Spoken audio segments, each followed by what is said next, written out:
13वें अध्याय में, गीता के 13वें अध्याय में भगवान कृष्ण ने अर्जुन से कहा है कि हे अर्जुन, मेरी बातों को गौर से सुनो। ये जो शरीर है, शरीर में 24 तरह के विकार हैं। शरीर में 24 तरह के विकार हैं और इन विकारों वाले शरीर को क्षेत्र कहा गया है और इन क्षेत्रों को जानने वाला उसको क्षेत्रज्ञ कहा हुआ है। तो भगवान कृष्ण कहते हैं कि हे अर्जुन, ये जो शरीर तुम्हारा है वो क्षेत्र ही जान इसको, और जो इसको जानने वाला है वो क्षेत्रज्ञ के रूप में जानो। और वो क्षेत्रज्ञ कौन है? वो मैं ही हूँ।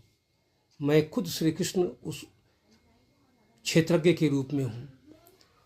तो जितनी विकार हैं हमारे अंदर,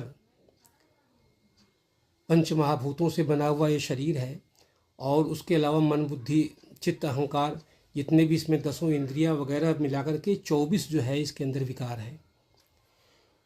तो हे अर्जुन, इन विकारों से रहित हो जा।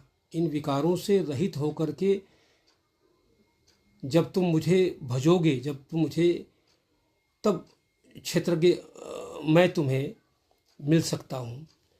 इस प्रकार से भगवान कृष्ण ने अर्जुन को समझाया कि क्षेत्रज्ञ जो है वो एक तरह से साक्षी ही है, देखने वाला है, समझने वाला है। भगवान कृष्ण यहाँ तक कहते हैं कि जो तू कर रहा है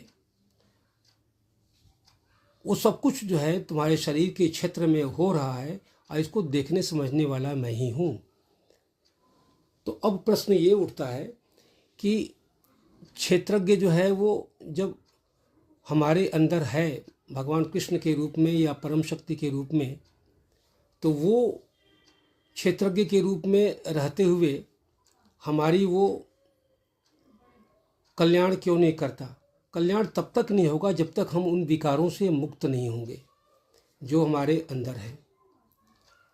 भगवान कृष्ण यहाँ तक कहते हैं कि मन या बुद्धि या शरीर के साथ में तुम अटैच्ड हो गए हो, तुम एक हो गए हो।